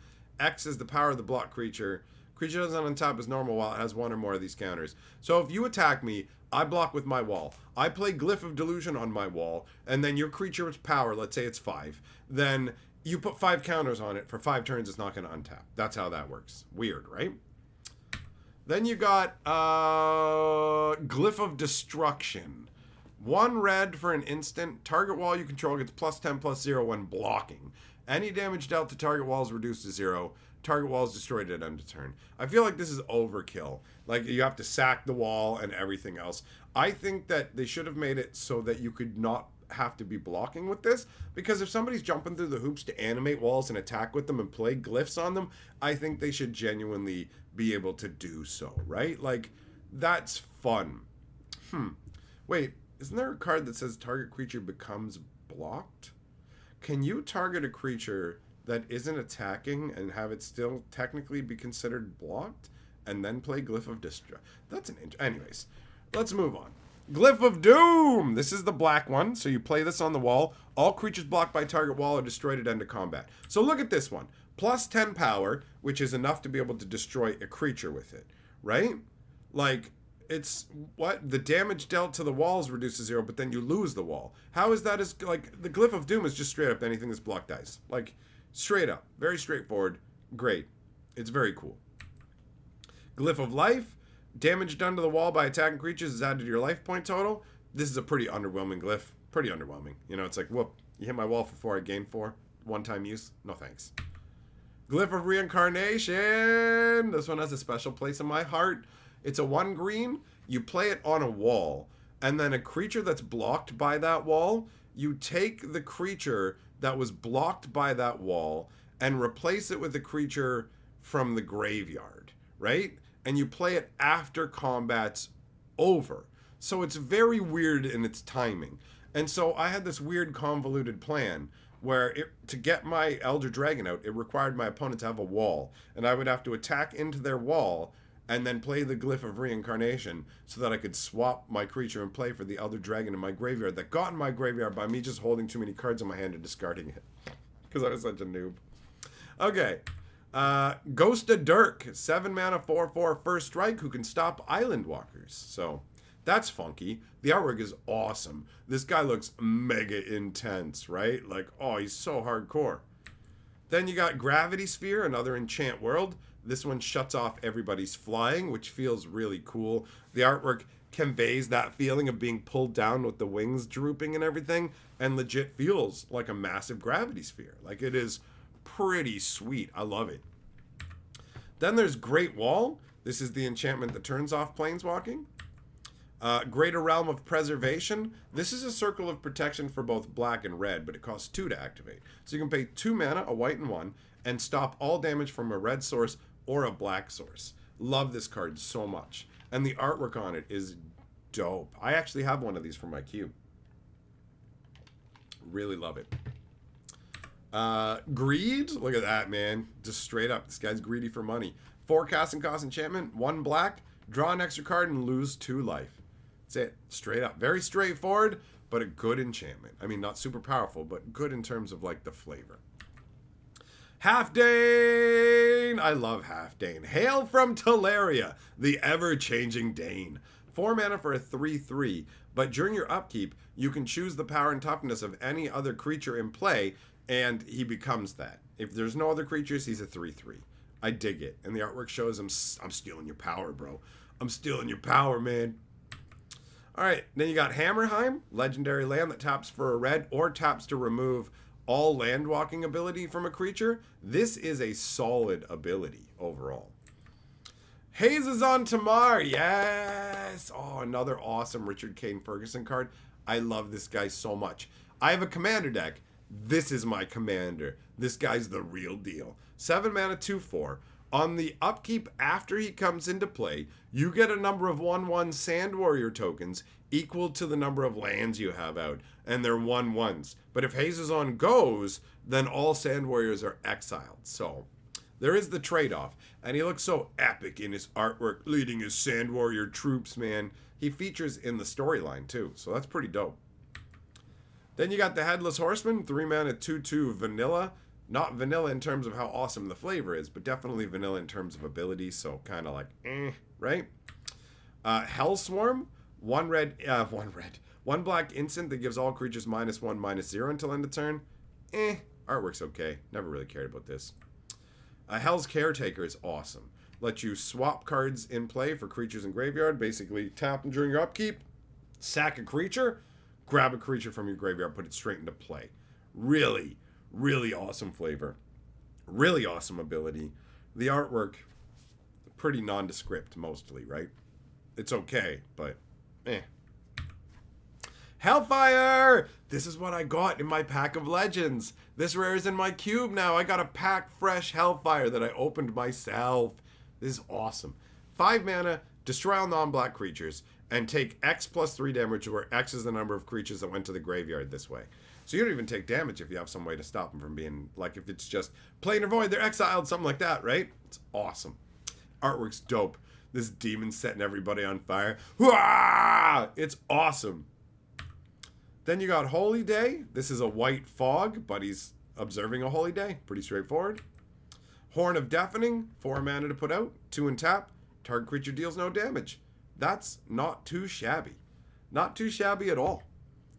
Then you got Hornet Cobra. I loved this too back in the day because of the first strike, man. You run them ball lightning. I don't care. My Cobra will bite it. Cha-chow! I did. I used Hornet Cobras to fend off ball lightnings, and it worked. Loved it. Loved it. Not a very good card, but loved it.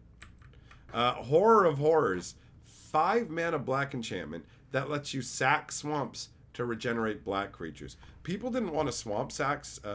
Yeah, they didn't want to sack swamps back then. This is a powerful effect, for real. And the artwork is fucked. Then you got Hyperion Blacksmith, 3 mana, 2/2. Tap it, target artifact controlled by opponent becomes tapped or untapped. So, I mean, back in the day, tapping your opponent's artifacts shut them off. And untapping them turned them back on. So you could really mess with your opponent.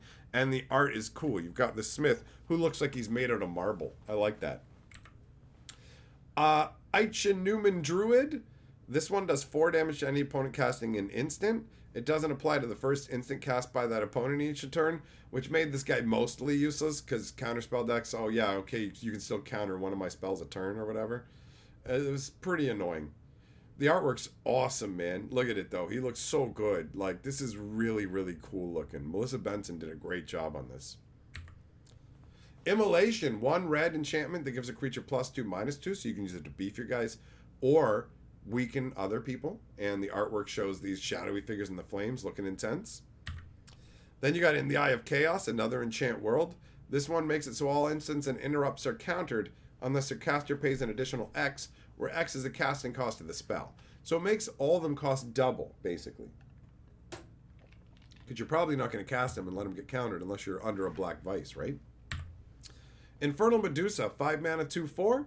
All non-wall creatures blocking her are destroyed at the end of combat, and all creatures blocking and blocked by her. So, like, think of Basilisk, basically, in black, but way more intense and flavorful than the Basilisk. Infinite Authority is a very weird enchantment. 3 white, all creatures with toughness 3 or less blocking this enchanted creature, blocking or blocked by it, are destroyed at end of combat. At the end of turn, put a +1/+1 counter on the enchanted creature for each creature destroyed in this manner. So it's very strange because any creature with toughness 3 or less blocking the creature, like, they have to survive combat, and this puts +1/+1 counters on it. So even if you manage to get it to go off a couple times, the creature that has this enchantment on it will automatically shut it off. So it's not even close to infinite authority. It's like barely authority. And the artwork ain't that hot either. Then you got Jack LeVere, Jack the Green. 4 mana, 3/2 that gives all your green creatures +0/+2. This was one of the ways where it was cool that legendary creatures were multiple colors. Because this guy basically is a 3/4, right? Because he gives himself the ability too. It's pretty neat, man.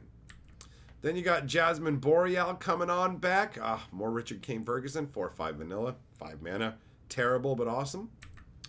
Jedid O'Janin, again, terrible vanilla. 7 mana, 5/5, awful. Flavor behind the guy, awesome. He features in the lore. He's dope, man. I remember being real impressed when I saw him. Look at him, he's so beefy.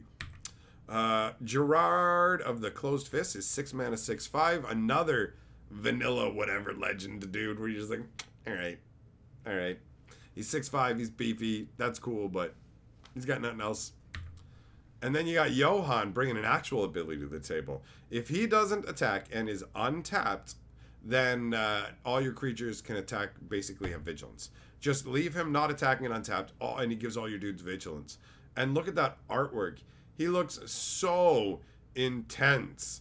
Like, oh, he's got an airbender arrow on his forehead. I never noticed that. That's hilarious. All right, Aang. Jovial Evil, a black and 2, does 2 damage to opponent for each white creature they control. So, depending on what they have, this could do some serious damage. And the artwork's hilarious. Like, I won't hurt you. I'm so happy about it.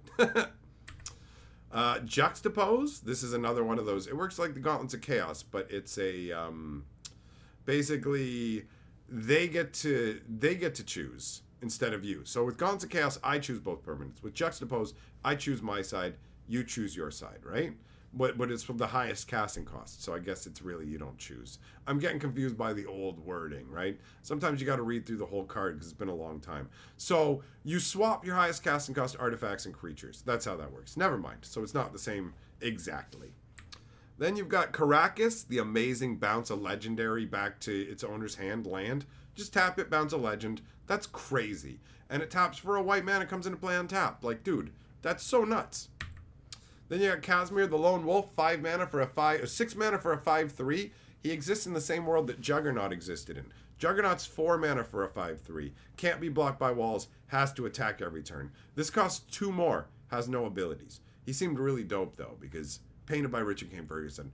Artwork looks awesome. He's the lone wolf, but he also has a wolf, right? So it's kind of funny. He's not a lone wolf. You're both wolves together, right? Unless he has the form of a wolf that he takes, and that's what's being depicted. That'd be neat. But anyways, let's move on. Keepers of the Faith. 3 mana, 2/3 vanilla with some flavor, but ultimately whatever, right? Kai Takahashi. 4 mana, 2/2 to taps to prevent up to 2 damage to a creature. It's alright. Guess you'll bang that gong behind him to heal you. Killer Bees. Oh, dude. I wanted these so bad in the days of Legends, right? 0/1 flyers that pump like for as much green as you want. It's awesome. Kismet, put this out. All your opponent's creatures, lands, and artifacts come into play tapped. It's an enchantment that costs 4. This thing was great. Artwork is, I don't know how that makes the guy tap down, but whatever, I guess. Here's the magic scarf that's going to hose you, bro. Knowledge Vault. 2 mana, take top card of your deck, put it under the Knowledge Vault without looking at it. Sacrifice the Knowledge Vault when you want to discard your hand, and take all the cards under the Knowledge Vault as your new hand. So, it's a very funky card. I tried playing with it. It's too slow and kind of junky, but also funky and fun. I would put it in the cube, but I think it's really hard to make it work. Hey, what up, Lena? What up, Nathan? All right. Let us continue onwards. Kobold Drill Sergeant. So the kobolds we saw earlier, 2 mana right here for a 1/2 that gives all your kobolds +0/+1. Now obviously if there's 0/1s, that just makes them 0/2 tramplers, which is jank. And this is the only guy I could get to go with my kobolds back in the Legends days, so that sucked. But there are other ones that boost it as well. So I like the I do like the flavor text. Joining this army is easy, boy. Just survive your first battle. Not as easy as you'd think. Alright, then you got the Kobold Overlord. It gives them all first strike and has first strike and costs 2. So this was the rare one. This was the one that was the hardest to get, right? Then you have the Taskmaster, and this was the most desirable one because this is the one that actually makes your kobolds fierce. Otherwise, you have to put a fire breathing on them or something, right? So this gives kobolds +1/+0. And they errated it and updated it to be a kobold so they count for each other too now. But yeah, man, this was the hard to get one. And I was so stoked when I cracked one. It was like, oh, because I never got one back in the day and wanted it so much. I've never been able to build a full-on Legends kobold deck. Always wanted to, but hey, that's how it goes, right? Magic does have a lot of that collectible aspect, and a lot of the old stuff is just impossible to find. So what are you going to do? Then we've got the third of the kobolds, because there's 3 different types. So here's the ones of Kerkeep. These are the most special of the 3, and we'll get into why when we get to another card. Lady of the Mountain is 6 mana for a 5/5 vanilla with awesome Richard Kane Ferguson artwork. I have a signed Lady of the Mountain. Very much love it. Lady Orca is another huge casting cost vanilla. Look at her, look at that artwork, look at that face. She looks so goofy. Land Equilibrium, 4 mana enchantment, which says that your opponents can't have more lands than you, basically. So whenever they try and play a land, when they have as many lands as you, they have to sacrifice a land to put that land out. It's so unfair. This card is dumb and mean and so unfair. I had one back in the day, and I would put it in the cube if I got another one, because it's nuts. Land's Edge. You can discard cards, land cards from your hand. Actually, you can discard any card you want from your hand at any time. And if you discard a land card, it does 2 damage to target player of your choice. So this is weird, and anybody can do it because it's an enchant world, right? And the artwork is hilarious. It's like, I guess that's what it looks like when you get hit with a discarded card. Ah! We're at the edge of the land somehow. Lesser Werewolf. 4 mana, 2/4. Pay a black. It gets -1/-0 until end of turn to put a -0/-1 counter on target creature. So you can, that's blocking or blocked werewolf. Basically, you can use this ability like in lieu of doing the damage. It's a neat idea, but not very strong. Too bad, because the artwork is really awesome. This looks great. Then you got Life Chisel, 4 mana artifact. Sack a creature during your upkeep to gain life equal to its toughness. So you can just sack creatures during your upkeep, gain life. It's alright. This guy's got like a larder he's going into with his chisel. Pretty intense. I remember trying this card out. Life Matrix, I love this one. 4 mana cast artifact, 4 and tap it. During your upkeep, you got to use it during the upkeep. Put a counter on target creature. You remove this counter at any time to regenerate that creature. It puts out regeneration counters. And look at the artwork. You got that crazy skeleton matrix. Like, oh, there we go. I'm going to infuse you with the matrix, bro, and give you regeneration powers. It's dope. Feels real magical. Then you got Lifeblood, 4 mana enchantment. It's white. And it says you gain 1 life each time an opponent's mountains become tapped. This hosed burn deck's so hard. Like, so hard. Oh, you're going to tap 5 lands to cast a burn spell? Okay, I gain 5 life. How much you burning me for? 4? Oh, that's rough for you. And look at the artwork, man. You can see the veins. It's so crazy. So crazy. Living Plane. 4 casting cost enchant world. You treat all lands in play as lands and 1/1 creatures. Pretty easy to wipe out all the lands that way. Lots of combos to just lock people out with this thing. Lavona Salon, or whatever her name is 6 mana 4/4 first strike legendary landwalk, which makes her seem really cool on top of having Richard Kane Ferguson artwork. She just comes blaring through. Yo, I'm going to your legendary lands, bro. If you have a legendary place, you can't stop me from getting in. That's neat. Lost Soul is 2/1 for a 3 mana Swamp Walker. I like the fact that this was a creature that is like in the realm of black magic and dark and deadly and despair, but at the same time isn't outwardly hideous. It's like a beckoning danger. It's cool. Then you got the Mana Matrix, 6 casting cost artifact that makes your instants and interrupts and enchantments cost 2 less. This thing is cool. I love it. It's just some crazy cryptic looking stone thing that somehow helps you cast spells. Like, I love this flavor. I want this thing. It's awesome. Marble Priest is a 5 casting cost 3/3 that forces walls to block him. It's a pretty weird thing. He doesn't take damage from walls either, so it's like, okay, he just gets in the way of. He's weird. He just is like, walls have to get in my way. All right then. Master of the Hunt. Oh, I love this card, man. I used to use Timberwolves as the tokens for it. I was never able to get more than one of them, though, because they were super scarce, until I eventually got an Italian one to go with my English one. 4 mana, 2/2. Pay 4 mana. Make a Wolves of the Hunt token. It's a 1/1 banding wolf. Like, how epic is that, man? It's so good. By today's standards, maybe not so much, but look at him. He's some crazy dude with antlers, kind of like Gaia's Liege. He's got these gigantic hounds that are supposed to be the wolves or whatever. I don't know. He does that and brings out wolves. He's driving wolves out before him, hunting them. I'm not sure what exactly goes on, but I've always loved this card so much. Mirror Universe. Oh, speaking of cards I love. 6 casting cost artifact. Sacrifice it during your upkeep to swap life totals with your opponent.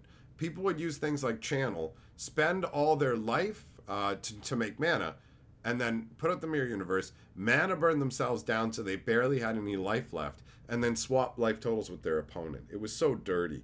I'd love to have one of these in my cube.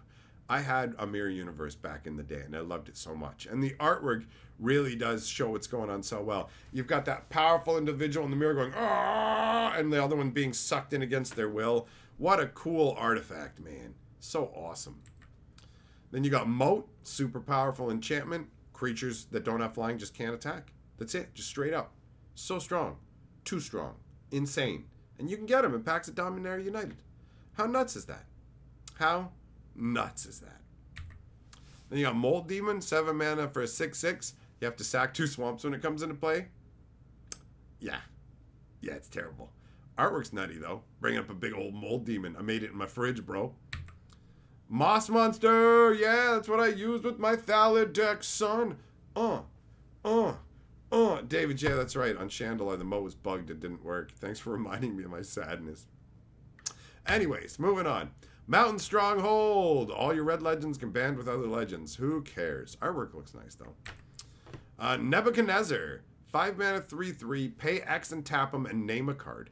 Opponent reveals X cards from his or her hand at random, or entire hand if they don't have enough, and discards any of the named cards. So really, the thing is, you use them once to look at your opponent's hand so you know what's in there, and then you start naming cards and making them pitch them. And again, we have yet another epically powerful legend with Richard Kane Ferguson's artwork. He illustrated a lot of amazing legends that added so much to the world, or the set, I should say, of legends. So good.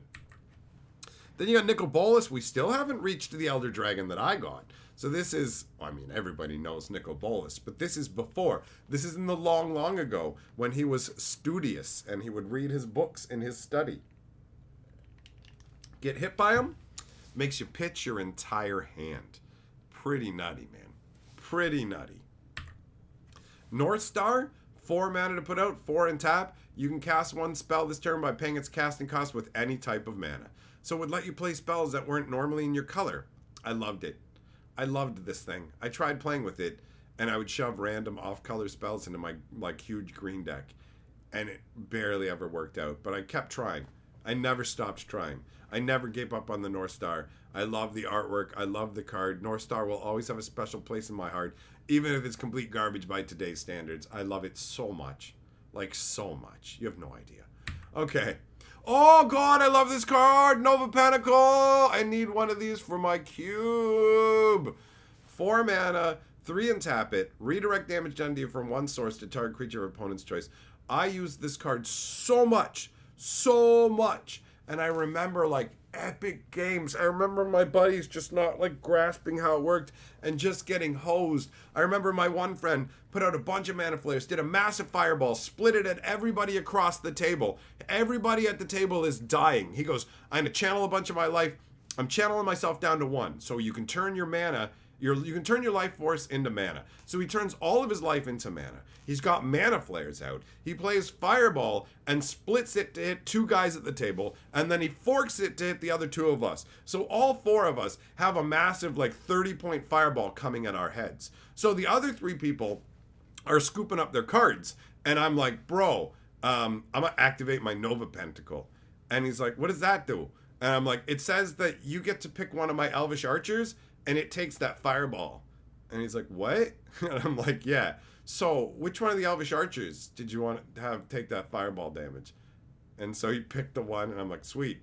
And so everyone else is dead, and it's just like, is it my turn, bro? Because he's at 1, and all I have on the board is just a little 2/1. He set everybody else on fire. They're flaming corpses over there, and I'm like, go get him, elf! And the elf just walks over, boonk, got him, boss! And I'm like, victory! All thanks to this guy right here. And that was back when we thought you had to use it on your own creatures. If I have this out, and I don't have creatures, you have to pick one of your creatures. Oh, were you going to fireball me? Oh, were you going to do damage to me? No. Pick one of your creatures. It takes the damage. This is bonkers. This thing was a sleeper for decades. I don't know how, like, it took so long for people to clue in, but this was like $1 rare for, like, I don't know, 15 years at least, man. At least. And it's still only, like, I think a $20 or $30 card, something like that. It's not super expensive. I could be wrong. Maybe I'm totally wrong, and it's cranked up. I haven't looked it up in a long time. But this card is, like, underloved. It's mega epic, bro. Osai Vultures, 1/1 flyer for 2. Every time a creature dies, or at the end of a turn when a creature died, you put a counter on it, and you're going to remove 2 counters to give it +1/+1 till end of turn. It's okay. Palladium Moors, 7/7 Flying Trample Elder Dragon. And again, we still haven't found the one that I got in my pack. Then we've got Part Water, 1 blue double X. X target creatures gain Island Walk until end of turn. This is terrible. This is not a good card. Pendelhaven, I loved this though, man. Taps for a green or taps to give a 1/1 creature +1/+2 until end of turn. So good. And it looks so awesome. It's just some gigantic tree home. Like, how can you not love the flavor of this? It's mega, mega epic. 100%. Like, look at that. That looks so dope. That looks so dope.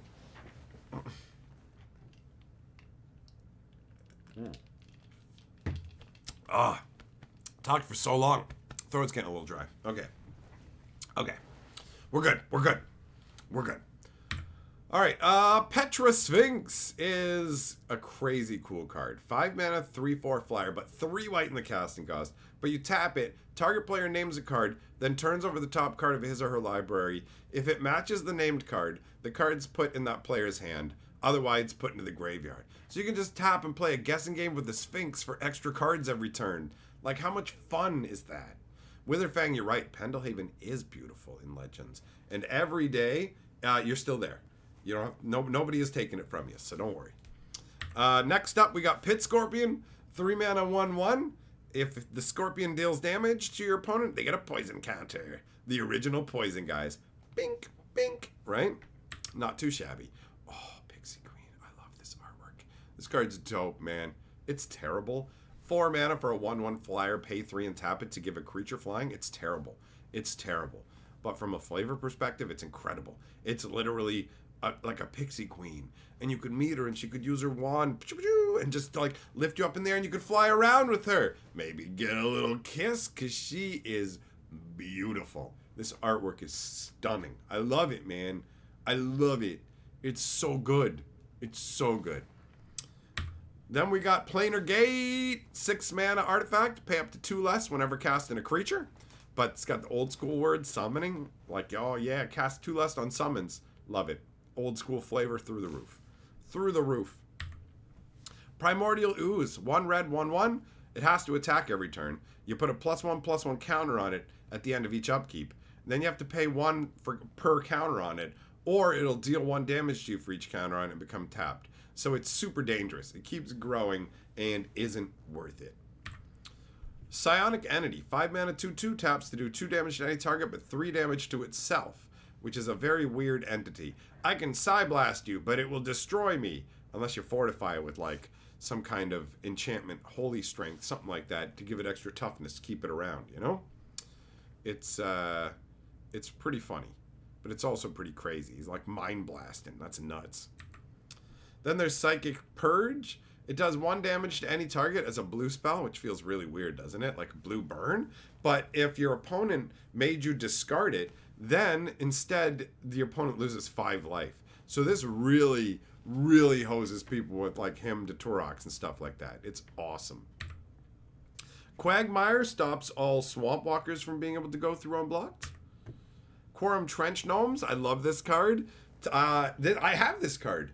Tap it. Target plane produces colorless mana instead of white mana until the end of the game. You literally just remove the ability to get white mana from planes 1 by 1. It's so funky.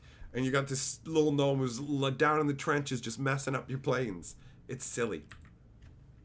Raging Bull is a 3 mana 2/2 vanilla. Imagine getting this in a collector booster for Dominaria United. Talk about an underwhelming.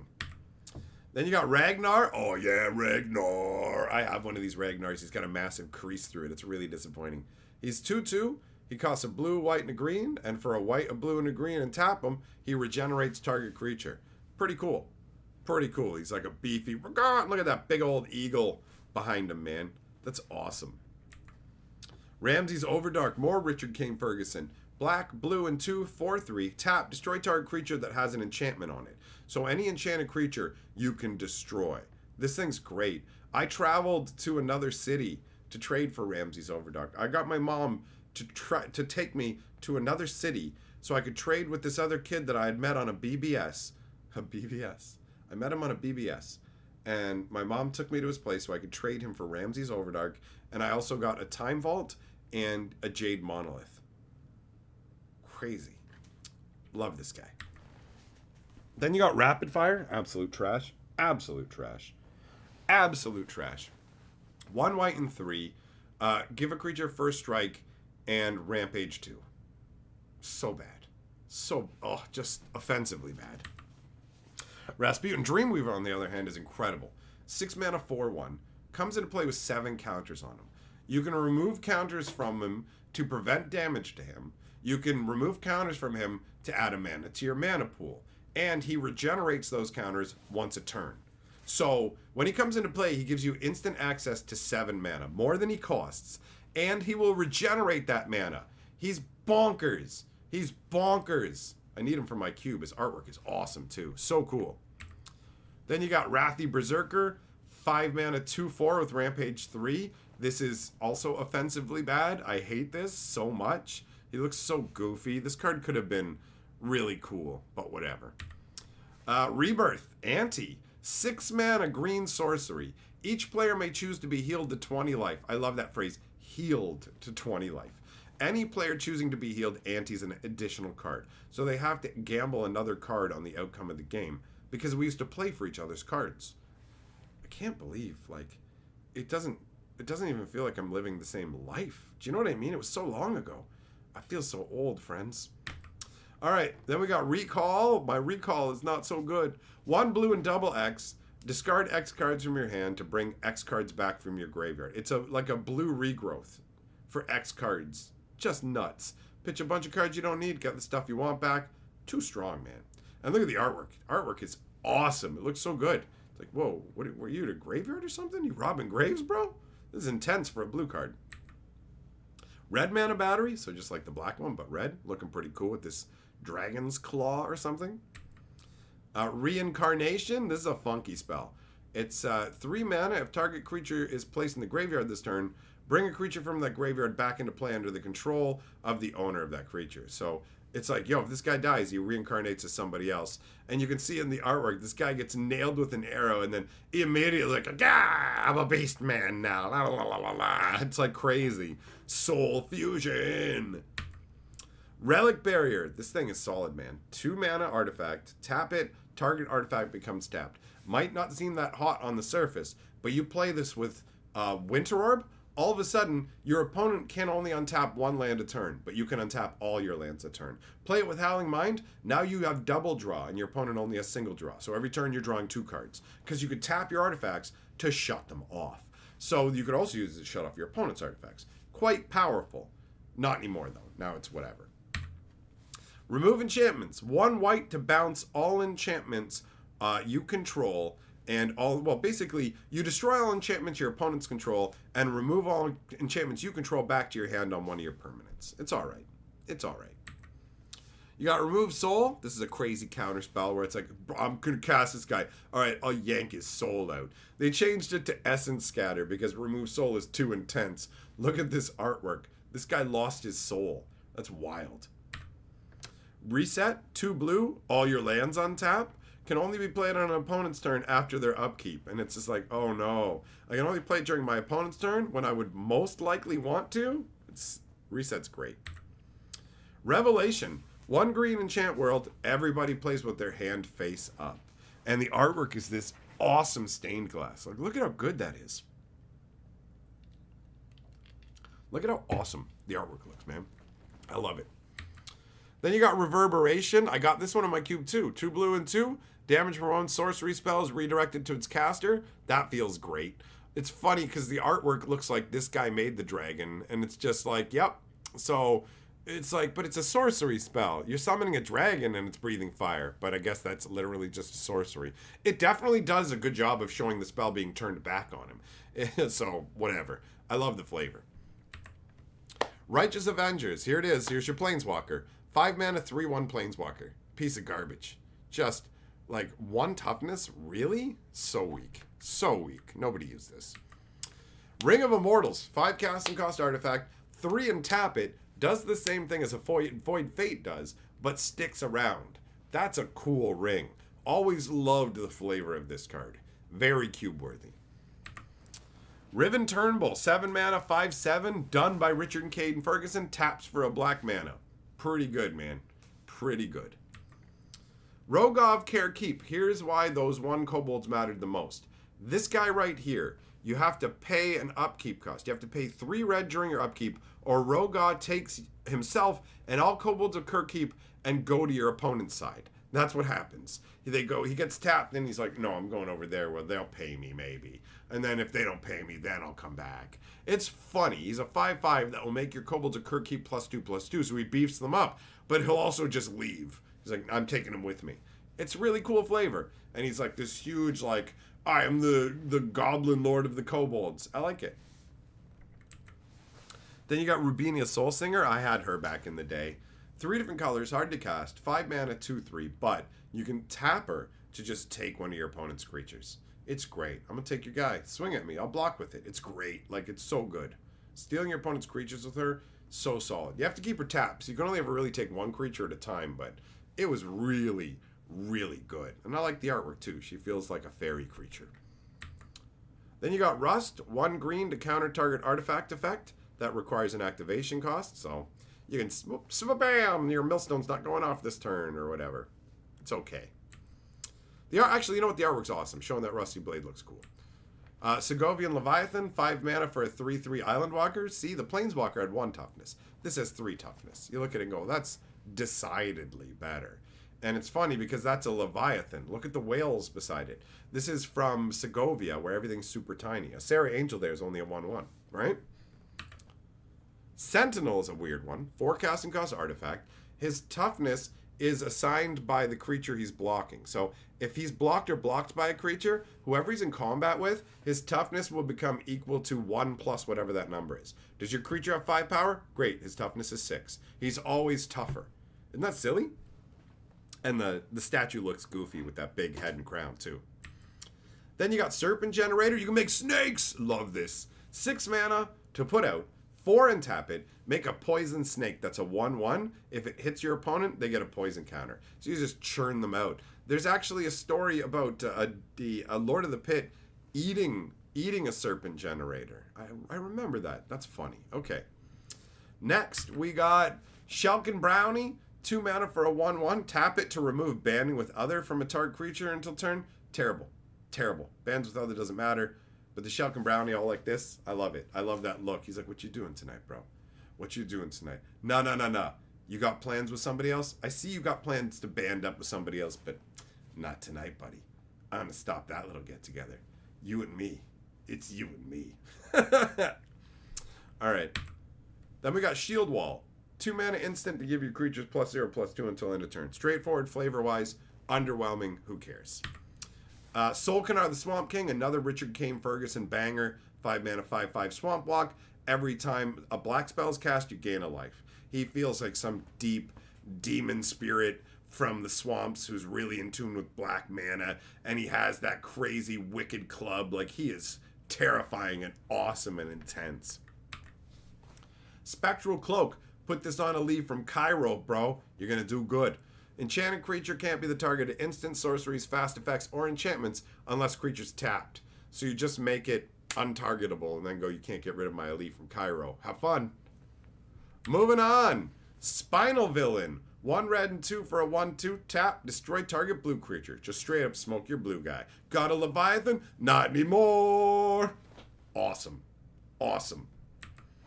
Spirit Shackles. This is cool. You literally shackle their spirit. So every time the creature gets tapped, it gets a -0/-2 counter. A very interesting enchantment, but unwieldy. It costs 2 black, and it's slow rolling, right? It's cool, though. After that, we got Spiritual Sanctuary. I played this card. 4 mana. Any player with planes under his or her control gains 1 life point during upkeep. So a 4 casting cost enchantment that gives you 1 life a turn. Yeah, I was a noob. Stang, 4 mana, 6 mana, I should say, 3/4. When he comes into play, you make a Stang token, and if Stang goes, the Stang token goes. If the Stang token goes, Stang goes. It's neat. He's got a twin token, and I like this original artwork way better than the generic new artwork, right? What up, Combat? After that, we got Stormseeker. This one's interesting. 4 mana instant, do 1 damage for every card in opponent's hand. This is a red ability now, but it was initially green, and I love the artwork with the sword. This is the Stormseeker. You plunge the sword into the ground, and the storms erupt and blast your opponents. That's so good. That's so cool. When we got Stormworld, another enchant world. This one is, I think, is this the rack? 1 red. If any player has less than 4 cards in hand at the end of his or upkeep, 1 damage, to that player for each card less than 4. So if you have 0 cards in your hand, then you take, what, 4 damage? That's crazy. It works like the rack. It's pretty neat. The artwork is a swirl of insanity. Look at that storm. Then there's Subdue. 1 green. Target creature deals no damage during combat, but gains X toughness till end of turn, where X is the creature's casting cost. Oh, that feels similar to that Cry Shield, right? Sword of the Ages. I love this card, dude. 6 casting cost artifact. Comes into play tapped. Sacrifice Sword of the Ages and as many creatures as you choose. It does the combined power of these creatures and damage to 1 target. Sacrifice creatures and sword are then removed from the game entirely. So you cut everybody's heads off, blah, blah, blah, blah, blah, blah, blah, drain all their life, essence, power, and soul, energy, everything into the sword, and then you level it at your opponent in one massive blast that obliterates the sword. The flavor on that is through the roof. I love it. Oh, God, I need one for my cube so bad. Okay, I can't even look at it anymore. We got to move on. Sylvan Paradise.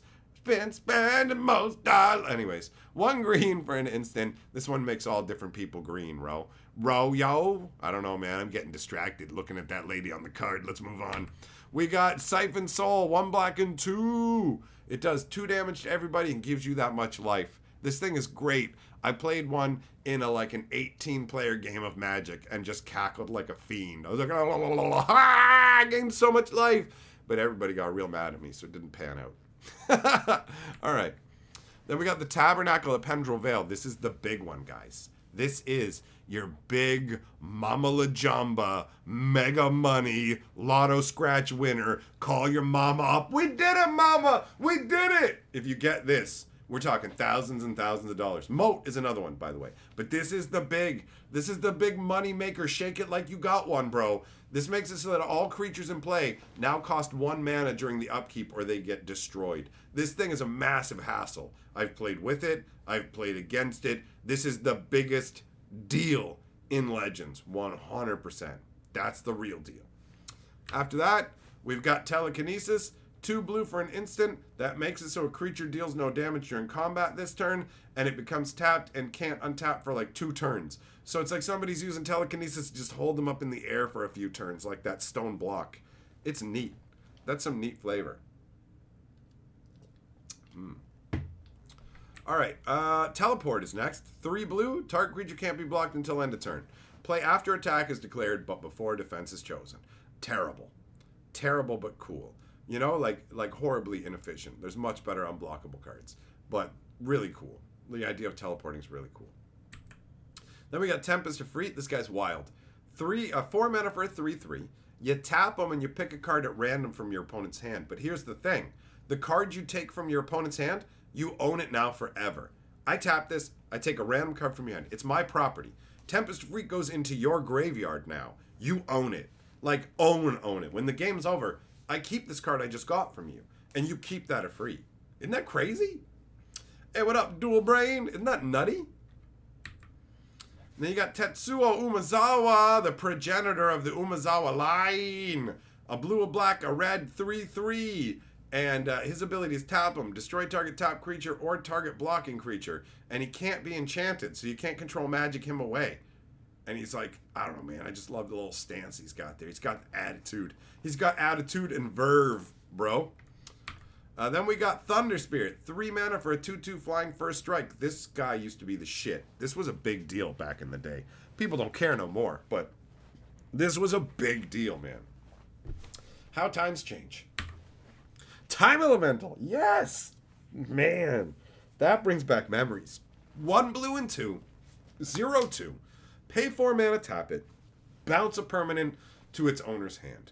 But you can't do a permanent that has an enchantment on them. And if you use the thing to attack or block, you take 5 damage. I've used it to block before to survive. I've blocked creatures that were too big or I couldn't afford to take a hit from and taken the smack from the Time Elemental. I used this dirty boy with Stasis and Zer's Weirding and Winter Orb and all kinds of other miserable things to lock people down. Absolutely awesome artwork. Absolutely crazy card. And there are Sarah Angels out there in foreign languages that have this artwork because of misprints. Then we got Tobias Andrian, 5 mana 4/4 vanilla. He's just an administrator who never really excited me. Teleria, A land that taps for a blue or taps to remove banding or bands with other from a creature, but you can only use it during the upkeep. Okay. And then you've got Torsten von Ursus, 6 mana, 5/5. I love the flavor text. How can you accuse me of evil? Though these deeds be unsavory, no one will argue. Good shall follow from them. He's like, I'm gonna do what I think needs to be done. But he does look evil. And you got those carrion birds behind him, right? Then you got Touch of Darkness, 1 black instant, and this is the one that turns all the creatures you want to into black creatures, which is funky. And then you've got Transmutation, which lets you swap creatures' power and toughness, which doesn't feel like a black ability. It feels like a red or blue ability. Hey, Gregory Marsden, thanks for the super chat, bro! And then after Transmutation, we have Triassic Egg. This one's a lot of fun. 4 casting cost artifact. What is it? 3 and tap it. Put a counter on it. If there are at least 2 counters on it, then you can sack Triassic Egg, take any creature from your hand, and put it straight into play. So basically you fill up the egg and then hatch your creature out of it, which is a lot of fun, right? And the artwork shows that exactly happening. Then you've got Tucknir Deathlog. 2 green, 2 red, 2/2 flyer. Tap it and pay a green and a red. Target creature gets +2/+2 till end of turn. It's funky. As an explorer of the Aether, Tucknir often discovers himself in the most unusual physical realms. It's pretty wild. Pretty wild. And then after that, you got Tundra Wolves. 1 mana, 1/1 first striker. And then you got Typhoon. 1 green and 2 for a sorcery. It deals 1 damage to each opponent for each island that they have. So, it's alright. The artwork is funky. Really cool, actually. With, like, the winds blowing the water and the boat up there. Like, that artwork is awesome. But the card itself. Oh, that's right, Marston. I forgot about the band from not super chatting. Nice callback, buddy. That's funny. Alright, then we've got Untamed Wilds. 1 green and 2. Search your library for a basic land and put it into play. Pretty straightforward. You literally see the wilds. Then you got Drago. 2 black, 2 blue, 3 for a 4/4 first striker who stops swamp walkers and wears this crazy mask and dragon scale armor. Then you got Urborg, the black land, 1 black, and it taps to remove first strike or swamp walk from a creature until end of turn. It's alright. Do you have to do that during the upkeep? Nope. Okay, no consistency. Then you got, here he is! This is the Elder Dragon I cracked from my pack. Everyone went wild. 2 green, 2 red, 2 black, and 2 for Vivictus Asmadi. 7/7 flyer with 3 kinds of fire breathing. People went wild. I had 40 cards, 160 cards, 120 card green deck, some big green tower. I looked at him and went, in you go. And I put like 3 swamps and 3 mountains in, going, that'll be enough to cast him. And then I had to do ridiculous backward stuff to try and get him out.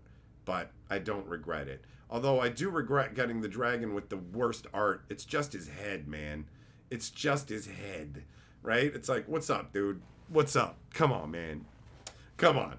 So after that, we've got Vampire Bats. A lot of people play with these guys. 1 black, 0/1, and you can pay 2 black a turn to make it 2/1 flyer, right? So it's not the best, but it's not the worst.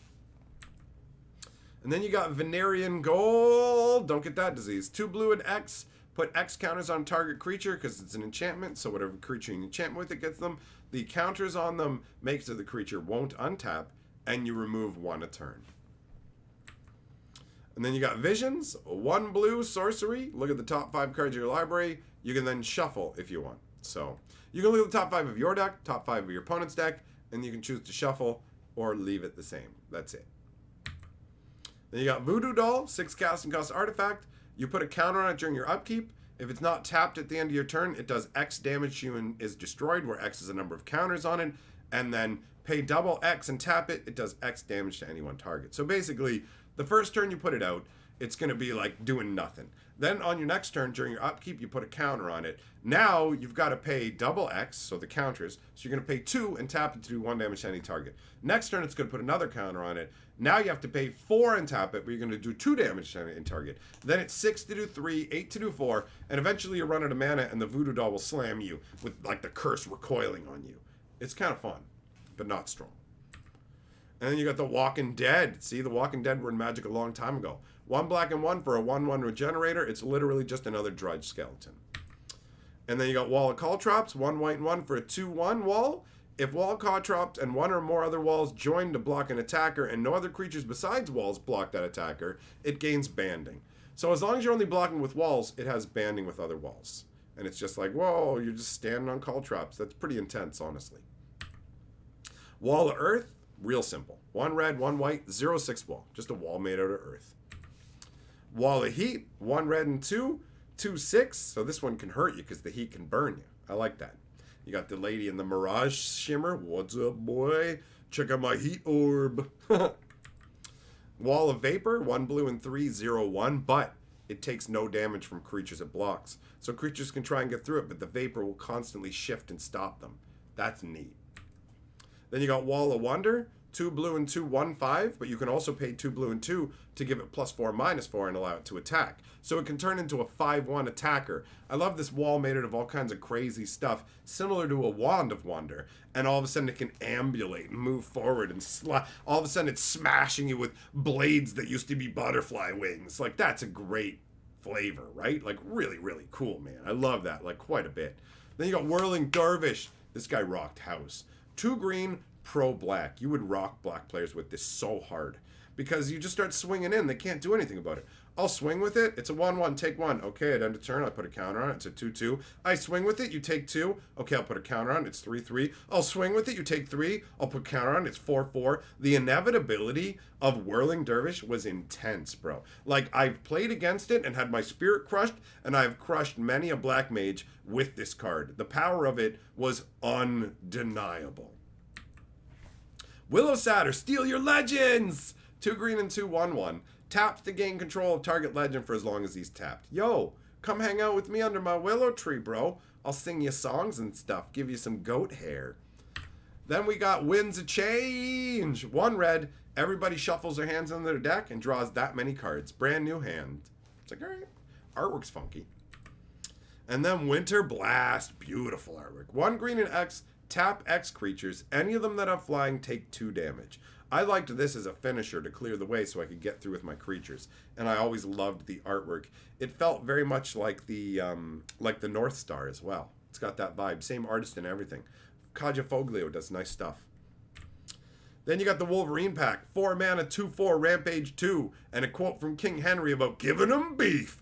Give 'em that beef, boy, give 'em that beef.